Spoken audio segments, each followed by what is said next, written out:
Hello students, আমি Nitish sir জ্ঞানজ্যোতি coaching centre পক্ষ থেকে তোমাদের প্রত্যেককে জানাই আরো একবার স্বাগত। তো স্টুডেন্টস, আজকে আমি তোমাদের সঙ্গে আলোচনা করব এনইপি 4 ইয়ার আন্ডার গ্র্যাজুয়েট প্রোগ্রামের অধীনস্থ যে সমস্ত ছাত্রছাত্রীরা যারা নর্থ বেঙ্গল ইউনিভার্সিটি আন্ডারে বিভিন্ন কলেজগুলোতে পড়াশোনা করছো মেজর কোর্স নিয়ে, তাদের জন্য কিন্তু আজকে অতি গুরুত্বপূর্ণ আমি কিছু পরিবেশবিদ্যা থেকে, যে তোমাদের ভিএসসি পরিবেশবিদ্যা রয়েছে ফার্স্ট সেমিস্টারে, সেখান থেকে আজকে মোস্ট ইম্পর্টেন্ট 30 কোয়েশ্চেন্স নিয়ে আলোচনা করব। তোমাদের পরীক্ষায় কিন্তু সর্বমোট প্রতিটা ইউনিট মিলে 30টা কোশ্চেন থাকবে, প্রতিটা প্রশ্নের জন্য 2 করে নাম্বার এমসিকিউ থাকবে। কিন্তু এই পেপারে কোনো বড় প্রশ্ন থাকবে না, এমসিকিউ ওরিয়েন্টেড পরীক্ষা হবে। সর্বমোট 60 নাম্বারের উপরে তোমাদের পরীক্ষা দিতে হবে ওএমআর শিটে গোল গোল করে। কিভাবে ওএমআর শিট ফিল আপ করবে তার উপরেও আমি ভিডিও নিয়ে আসবো, ভিডিও দেখিয়ে দেবো কেমন। তো আমি পার্ট 1 ভিডিও আলোচনা করেছিলাম এবং সেই পার্ট 1 ভিডিওতে কিন্তু আমি তোমাদের মোস্ট ইম্পর্টেন্ট 20খানা প্রশ্ন নিয়ে আলোচনা করেছিলাম। আজকে পরবর্তী 30খানা প্রশ্ন নিয়ে আলোচনা করব এই ইউনিট থেকে, এবং তারপরে আমার কিন্তু আরো 3টে ভিডিও আসবে, সর্বমোট 5টা ভিডিও আসবে পার্ট 1 2 করে। তো আজকে পার্ট 2 ভিডিও কিন্তু আলোচনা হচ্ছে পার্ট 2 কেমন। যারা এখনো আমাদের চ্যানেলটিকে সাবস্ক্রাইব করেনি তারা অবশ্যই চ্যানেলটিকে সাবস্ক্রাইব করে পাশে থাকা বেল আইকন অল প্রেস করে দাও এবং বন্ধুদের সঙ্গে ভিডিওটি শেয়ার করে দাও, যেন প্রত্যেকের কাছে আজকের এই ক্লাসটি পৌঁছে যেতে পারে। এছাড়া অনলাইনে যারা ভাবছো আমার থেকে নোটস নেবে, ক্লাস করবে, সমস্ত কিছু একসাথে পেতে চাও, তারা অবশ্যই যোগাযোগ করবে আমাদের অফিসিয়াল নাম্বার 7076398606 নাম্বারে অথবা 6295916282 নাম্বারে। তোমাদের টোটাল কোর্স ফি রয়েছে তোমাদেরই সাধ্যের মধ্যে। যারা মেজর কোর্সে রয়েছে তাদের অল সাবজেক্টের কোর্স ফি রয়েছে 1199 রুপিস পুরো সেমিস্টারের কোর্স ফি। মান্থলি ফিস কিন্তু নয়, এটা পুরো সেমিস্টারের কোর্স ফি। এবং যারা মাল্টিডিসিপ্লিনারি কোর্স নিয়ে পড়াশোনা করছো তাদের কিন্তু মাত্র 699 রুপিস।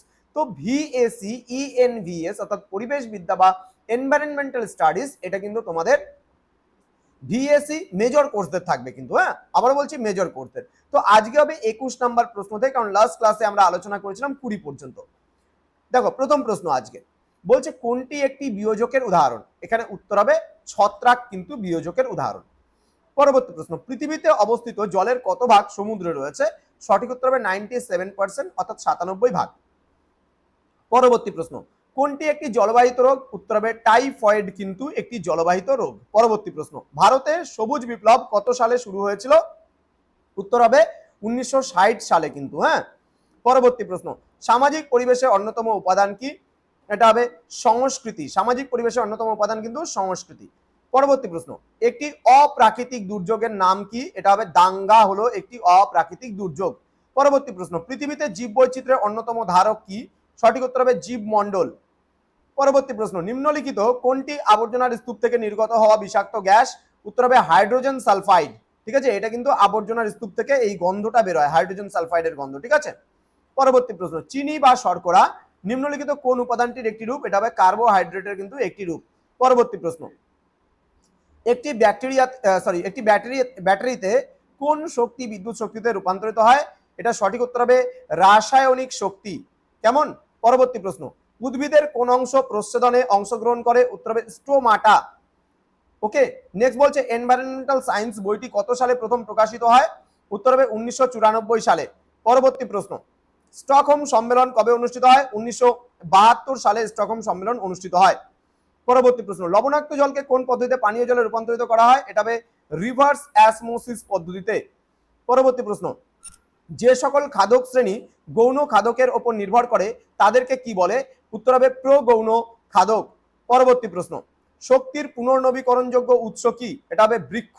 পরবর্তী প্রশ্ন, কোনটি প্রাকৃতিক ও জৈব পরিবেশের উপাদান নয়। উত্তর হবে সংস্কৃতি কিন্তু প্রাকৃতিক ও জৈব পরিবেশের উপাদান নয়। পরবর্তী প্রশ্ন, পৃথিবীর নিকটতম গ্রহের নাম কি। সঠিক উত্তর হবে শুক্র কিন্তু পৃথিবীর নিকটতম গ্রহ। পরবর্তী প্রশ্ন, সূর্যের নিকটতম গ্রহ কি। পৃথিবীর নিকটতম গ্রহ শুক্র, আর সূর্যের নিকটতম গ্রহ কিন্তু বুধ, এটা মনে রাখতে হবে। পরবর্তী প্রশ্ন, সৌরজগতের বৃহত্তম গ্রহের নাম কি। সঠিক উত্তর হবে বৃহস্পতি কিন্তু সবথেকে বড় গ্রহের নাম। পরবর্তী প্রশ্ন, আগুন নেভানোর কাজে কোন গ্যাস ব্যবহার করা হয়। সঠিক উত্তর হবে কার্বন ডাই অক্সাইড গ্যাস কিন্তু ব্যবহার করা হয়।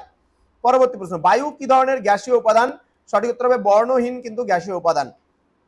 পরবর্তী প্রশ্ন, জীবের শ্বসনে কোন গ্যাস কাজে লাগে। সঠিক উত্তর হবে অক্সিজেন গ্যাস কিন্তু কাজে লাগে। পরবর্তী প্রশ্ন, নিম্নলিখিত কোন গ্যাসটি জীবের পক্ষে ক্ষতিকারক। সঠিক উত্তর হবে কার্বন ডাই অক্সাইড কিন্তু জীবের পক্ষে ক্ষতিকারক। নেক্সট, উদ্ভিদের সালোক সংশ্লেষের জন্য কোন গ্যাসটি অপরিহার্য। সঠিক উত্তর হবে কার্বন ডাই অক্সাইড কিন্তু অপরিহার্য। পরবর্তী প্রশ্ন, বায়ুমণ্ডলের কোন স্তর পর্যন্ত বেতার তরঙ্গ প্রবেশ করতে পারে। এটা হবে ট্রোপোস্ফিয়ারে।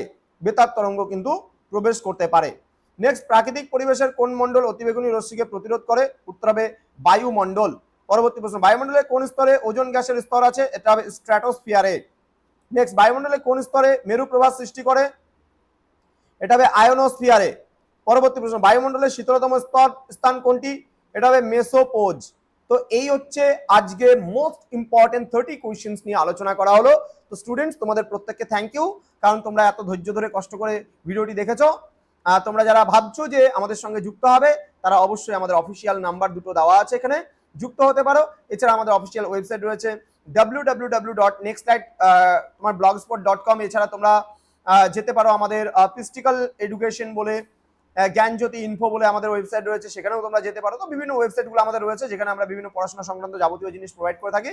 তোমরা যদি চাও সেখান থেকে অনায়াসে অ্যাক্সেস করতে পারো।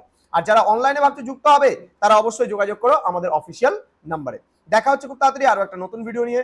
তোমরা প্রত্যেকে ভালো থেকো, সুস্থ থেকো। Thank you so much, thanks for watching after all, thank you.